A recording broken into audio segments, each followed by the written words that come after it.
On today's personal histories video, I want to talk about gaming in transitional moments or transitional times in your life.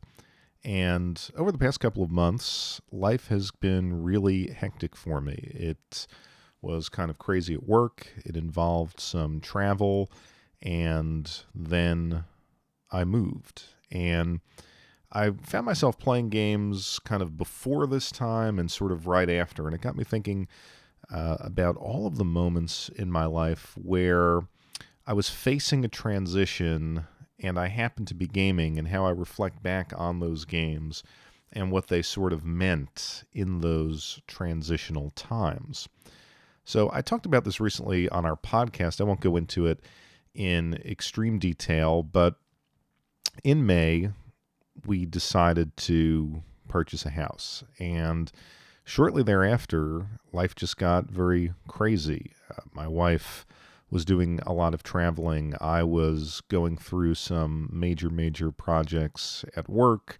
We were packing, we were planning, and then we decided, this was even before we decided to get this house, that we were going to go to Japan for about a month. My wife had to work. I decided to meet her there.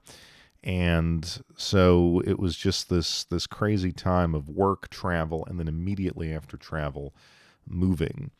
And the game that I played right at the outset of all of that was actually oddly Tokyo Extreme Racer 2025. This was the reboot of that series, and I just played it because, well, hey, we're going back to Tokyo, and it had just come out, or at least it was new to me, and I decided to pick it up and just have it serve as an appetizer for the upcoming trip. But then something interesting happened. I was playing this in my old game room, and at this point, my wife had already left, and I had about a week and a half before I could get out to Tokyo to meet her. And it hit me that this is the last video game I'm going to be playing in my old game room. And it just made that experience kind of melancholy in a way. And it got me thinking back to sort of all of the other times when a life transition was happening, and sort of the structure, kind of, at least for me in my life, how it went was there was the game that you played before the transition, and the game or games that you played immediately after the transition. So when I think back on Tokyo Extreme Racer years from now, I'm going to say, like, okay, this was the last game I played in my game room. It was the game that I played right before my life changed in a very significant way. Is it a good game? Well, it's not bad. It's kind of a throwback to Dreamcast or PS2 era racing games. It's fine. It's not going to set the world on fire, but for me and for the moment that it represents, it will always be significant. So getting back to the idea that you always have a game sort of before and after the transition, what were my games immediately after this transition? And for me, at this moment in my life, the games immediately after the transition were actually Switch 2 games, because while we were over in Japan, we got a chance to sample the Switch 2, and basically I missed out on purchasing it when it came out, so looked for it when we got back, picked it up, and of course, what games do you have? Mario Kart World and Donkey Kong Bonanza. So the first game that I played in my new game room was Mario Kart World. Kind of experiencing that for the first time. Not a big Mario Kart fan myself. I enjoy it, but it's certainly not one of my favorite franchises. The wife, however, is a big fan, and it's just one of those games that's kind of good to have in the house and enjoy with family. The next game that I played, I actually sampled a lot of the Switch to upgrade editions, paid and unpaid, and probably the most impressive was Pokemon Violet. I'm not a huge Pokemon fan, but I had picked that game up at some point for some reason, and it just the performance was so poor that I just put it down, and the Switch 2 version, the Switch 2 upgrade actually made it playable again, so I was enjoying that. And then, of course, you have Donkey Kong Bonanza, which I talked about in detail on the podcast, but it's kind of a curious game because the day that I picked it up, I was actually headed home. I had got it in the morning, set it down. I went out, did some stuff, and I was coming home, and I decided to listen to the Digital Foundry review of Donkey Kong Bonanza. And as soon as I hit play on that review, I was in a massive car accident, and someone ran a red light, hit me, sent me flying into the opposite lane of traffic. It's a pretty scary situation. Very thankful to have come out of it unscathed, but I'm always going to remember Donkey Kong Bonanza for that. And honestly, it kind of plants a little seed when I'm playing that game of that unpleasant memory. So thinking about this, I wanted to kind of go back in my life and talk about games that I played that were very significant at other transitional moments. So I thought about what was that really first moment, the transition that wasn't just kind of like the kind of standard passage through childhood, but a transitional moment in adult life where there's a bit of anxiety, perhaps even existential angst. And for me, that was my first year of college as a freshman. And the game that accompanied me through that time was actually Marvel vs. Capcom 2. And this is the kind of the first memory I've had of this in a while. Because I would have thought it would be my roommate's PlayStation 2, but actually that was in my second year of college. So when I first got to college, I was kind of a loner, and didn't really know anyone. So I went to the student center one night thinking that perhaps there would be some people there, and it was empty. And they had this really nice, it was kind of like a sports bar, but no alcohol. And they had a big projector with baseball playing, and then off in the corner they had a Marvel vs. Capcom 2 machine, and it was one of those ones where it was like the controllers were detached from the screen, and it had those stereo speakers, and it just looked really cool. I had played a Marvel vs. Capcom game. There was one that was released for the Dreamcast at a friend's house. It might have been this one. It might have been another one. I'm not quite sure. But anyway, I had only had maybe one experience with this. So the whole arcade machine, the whole place was empty, quarter per play. And I played it one night. I went back to play it the next night.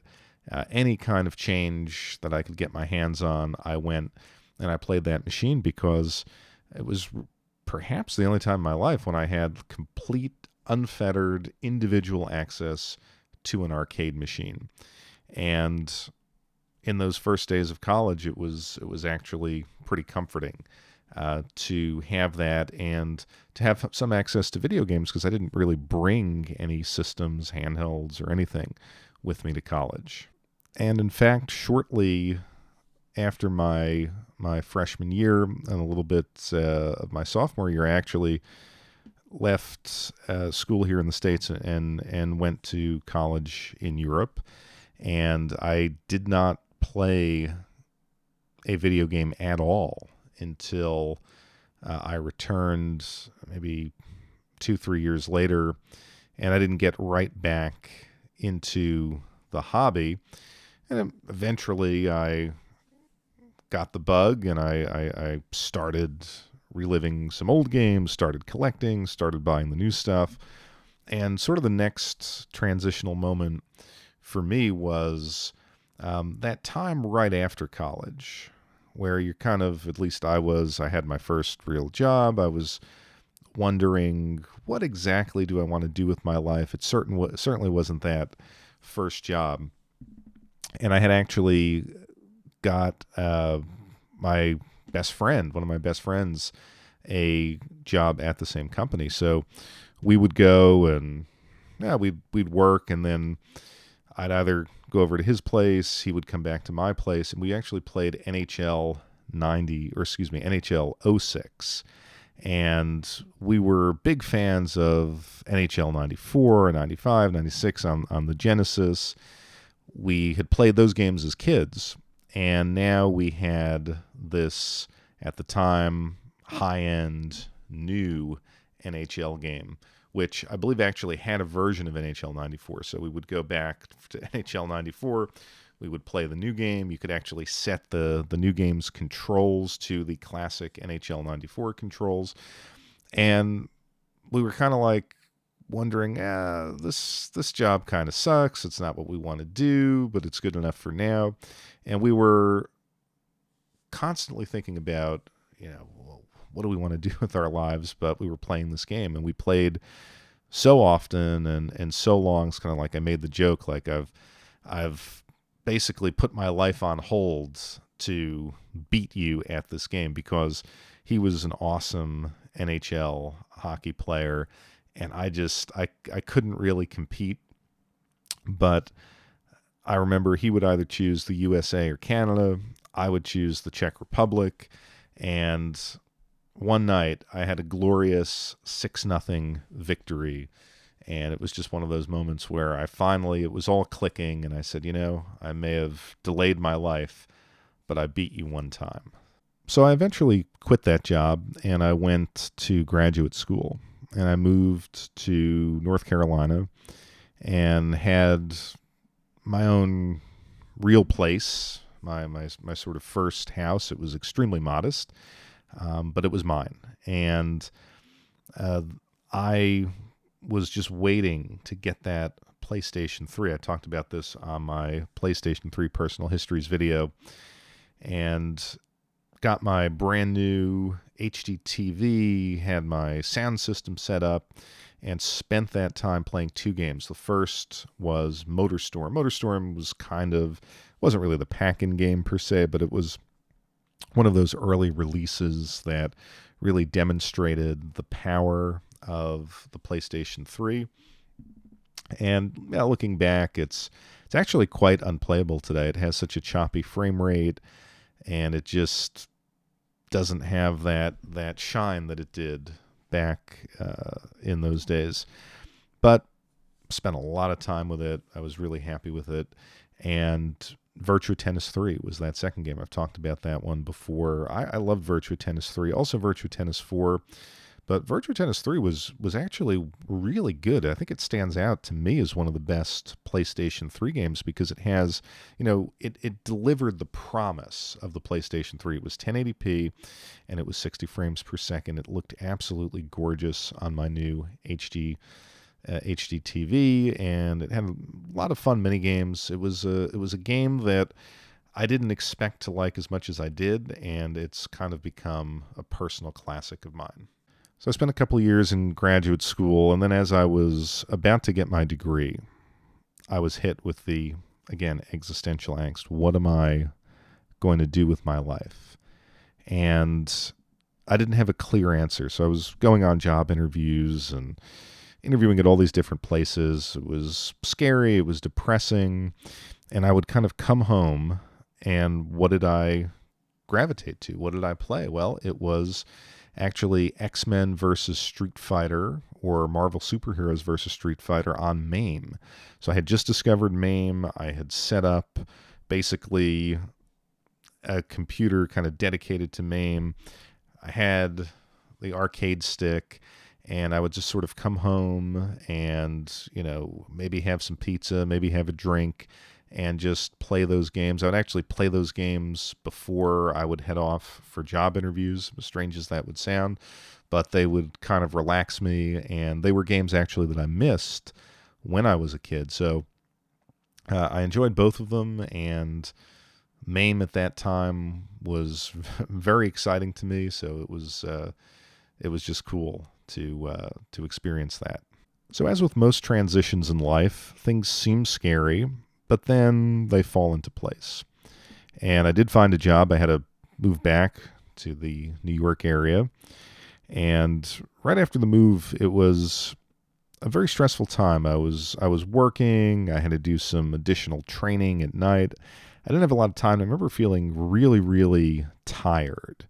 But I was still following the gaming press, and right at that time, Halo Reach was coming out, and a couple of guys that were in this sort of training course that I was taking, where they were talking about, like, oh, we're going to get Halo Reach right at launch, and I like Halo.